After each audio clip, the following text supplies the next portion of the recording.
Hello everyone. कैसे आप लोग? अब फ्राइडे को जो हमने दो ट्रेड लिया, प्रॉपर रिस्क मैनेजमेंट के साथ में कि कितना लॉस देना है, उसके ऊपर कितना प्रॉफिट लेना है, उसी के लिए हम आपको अपना फ्राइडे का ट्रेड के बारे में बताना चाहते हैं कि क्या हम उस पे रिस्क मैनेजमेंट के साथ में ट्रेड किए। दो ही ट्रेड किए, कोई ज्यादा ट्रेड नहीं करना, उसी में मैक्सिमम प्रॉफिट आपका निकल जाएगा। फिर ज्यादा आप ट्रेड करेंगे तो मेंटलिटी भी क्या होता है, साइकोलॉजी भी खराब हो जाता है। अब मान लीजिए क्या होता है कि आप 10,000 का प्रॉफिट किए, ठीक है, एक ट्रेड में 10,000 का प्रॉफिट कर लिए। दूसरा ट्रेड आप जब पंच करेंगे उसमें लॉस जाएगा 2,000 का या 3,000 का लॉस जाएगा, तो आपके साइकोलॉजी को खराब कर देगा कि अरे वो क्या होगा कि 10,000 का मेरा प्रॉफिट था, अब तो ये 7,000 रह गया, तीन मतलब 8,000 रह गया। 10,000 आ जाए तो हम काट देंगे, फिर नहीं करेंगे। उसके चक्कर में, वो 10,000 को लाने के चक्कर में आपका फिर लॉस हो जाता है। अब लॉस में भी वही होता है। अब मान लीजिए एक दिन में आप पहला ट्रेड किए, 5,000 का लॉस हुआ, अब उसको रिकवर करना है 5,000 रुपया, मेरा आज का रिकवर हो जाए 5,000 लॉस, तो हम नहीं करेंगे। वो 5,000 के चक्कर में फिर 6,000, फिर 7,000, फिर 8,000, ऐसे ही लॉस बन चला जाता है। प्रॉफिट के साथ भी यही होता है। तो पूरा रिस्क मैनेजमेंट के साथ में इतना प्रॉफिट, मान लीजिए एक ट्रेड के बाद आप दो भी ट्रेड करना चाहते हैं, तो मान लीजिए कि हमको दूसरे ट्रेड में 5 पॉइंट का ही देना है, ऐसा मतलब 5 पॉइंट का ही देना है। 5 पॉइंट में चला भी जाएगा तो हमको कोई गम ना हो, इस टाइप का होना चाहिए कि 5 पॉइंट 10,000 में मान लीजिए 1,300 रुपया, 1,400 1,500 रुपया चला गया, 5 लॉट से मान लीजिए किए, ठीक है, 10,000 रुपया आया। फिर 5 पॉइंट मान लीजिए ऐसे में चला भी गया तो 1,500 या 1,300 कुछ रुपया चला भी गया 10,000, तो हमको ऐसा कोई दुख नहीं होना चाहिए, बड़ा लॉस नहीं जाना चाहिए दूसरी ट्रेड में। वो फिर टारगेट हिट हो गया तो अच्छी बात है। तो वही दो हम लिए, तो दो बताना चाह रहे हैं। देखिए क्या हुआ था कि गैप डाउन खुला था, फिर ऊपर की ओर मार्केट गया। यहाँ पे दो तीन कैंडल कंसोलिडेशन मार्केट करने लगा। फिर हमें लगा कि जैसे फ्राइडे को आप देखेंगे, मैक्सिमम डे फ्राइडे को 95% डे मार्केट गिरती है। ऊपर गया तो फिर यहाँ पे नीचे आ रहा था। इस वीवैप के नीचे जो क्लोजिंग दिया, वहां पे मैं एक विक्स के साथ में उस कैंडल का क्लोजिंग जो था, उस कैंडल के लोअर के साथ में मैं यहाँ अपर के साथ में, सॉरी, शॉर्ट कर दिया। टारगेट रहा डे का ये लो, वन गो में देखिए आपका टारगेट पूरा हो गया, ठीक है।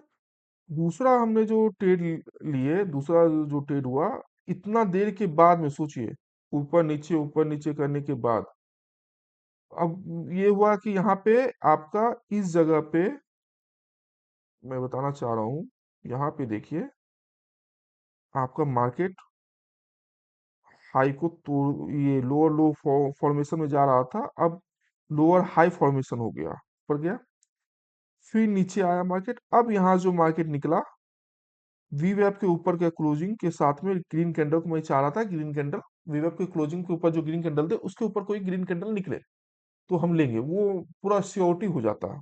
100% तो कोई भी चीज नहीं होता, फिर भी मेरे पर्सपेक्टिव से श्योरिटी हो जाता है। तो यहाँ पे निकला, तो यहाँ पे हम ट्रेड किए। स्टॉप लॉस इसके लो का, ये इसके लो का, और टारगेट जो है डे हाई जो था आज का, उस समय तक का, वहां तक का टारगेट, ये भी अपना वन गो में टारगेट पूरा हो गया।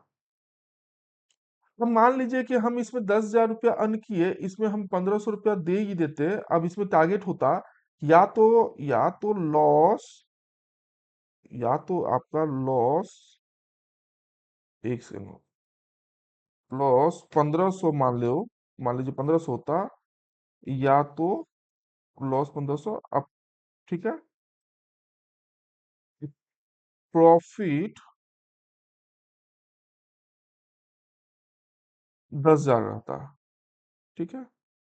10,000 हम पहले से अर्न कर चुके हैं इस ट्रेड में, तो 1,500 लॉस देने में हमें कोई दिक्कत नहीं है, क्योंकि टारगेट मेरा 10,000 का है। आएगा तो 10,000 आएगा, 10 इंटू 20,000 हो जाएगा, जाएगा तो सिर्फ 1,500 जाएगा। तो ये हुआ रिस्क मैनेजमेंट कि 1,500 के लॉस में आप 10,000 रुपया अर्न करना चाह रहे हैं। अब यहाँ पे होता है कि हम 10,000 के लॉस का रिस्क लेके हम 1,500 प्रॉफिट करना चाहे, ये मेंटलिटी से तो मार्केट में कुछ दिन ही टिक पाएंगे, जब तक पैसा लाते जाएंगे खत्म होते जाएगा। तो मेंटलिटी ये होना चाहिए, पर साइकोलॉजी ये होना चाहिए कि 1500 का लॉस लेके हम 10,000 अर्न करना चाहते हैं, टारगेट 10,000 का। तो उसमें क्या होगा, आपका आपका विनिंग रेशियो 50% भी हो, 40% भी हो, तो आप अच्छा खासा मार्केट से अर्न करके जा सकते हैं। इस मेंटलिटी से करें। 1/5 रिस्क रिवॉर्ड रेशियो, 1/6, 1/3। ऐसा नहीं है कि मार्केट आपको, हाँ आदमी आपको लगेगा कि नहीं वो ऊपर जा रहा है, फिर आके मेरा स्टॉप लॉस खा जा रहा है। एक दिन खाएगा, 2 दिन खाएगा, तीसरा दिन वो जाएगा, आपके टारगेट तक जाएगा। 2 दिन भी खाया तो 3,000 रुपया गया, और तीसरा दिन आपके टारगेट को भी टच करेगा तो 10,000 आएगा, 7,000 का प्रॉफिट होगा। तो टारगेट ऐसा नहीं है कि मार्केट हर दिन आपका स्टॉप लॉस ही खाएगा, टारगेट भी आएगा, पर अपने टारगेट पे आप डटे। जिस दिन अब होगा कि जिस दिन आपको टारगेट देना होगा मार्केट को, आप पहले ही निकल जाएंगे, तो वो टारगेट आपको मिलेगा ही नहीं। पहले ही आप निकल गए, बीच में ही आधा प्रॉफिट निकल लेके निकल गए, 2,000 निकल के ले गए, 5,000, आपको लगेगा कि नहीं 2,000 का प्रॉफिट हुआ, 5,000 का प्रॉफिट हुआ, पर वो आपको बड़ा प्रॉफिट देना चाह रहा था, पर आप लिए नहीं। आपको हो रहा होगा कि मान लीजिए कि 8,000 जाके फिर 5,000 पे आ जाएगा, 3,000 पे आ जाएगा, आप उसमें वो सोचने में लगेंगे कि मेरा 8,000 का आ रहा था, तो वो भी नहीं आएगा, 5,000 पे आ गया, 3,000 पे आ गया। पर जिस दिन फिर वो 10,000 भी ना जाएगा, 8,000 से फिर 5,000, क्योंकि 10,000 भी जा सकता है, तो बीच में नहीं निकलना है। जाएगा स्टॉप लॉस, छोटा स्टॉप लॉस जाएगा, तो हम छोटे छोटे स्टॉप लॉस पे काम करना है, कि हम 2 बार भी ले सकते हैं, मेरा लॉस कम हो, आगे भी हम ट्रेड करने का मेरे में हिम्मत रहे। एक दिन भी एक ही ट्रेड में आप बड़ा लॉस कर लेंगे, तो आपका मेंटलिटी ही नहीं काम करेगा कि सेकंड ट्रेड में अच्छे से डिसीजन लेके करे। डिसीजन पावर, मेकिंग पावर ही आपका खत्म हो जाएगा। तो रिस्क रिवॉर्ड के साथ में बने रहे। स्मॉल लॉस, बिग प्रॉफिट, यही मार्केट में आपको बना के रख सकता है।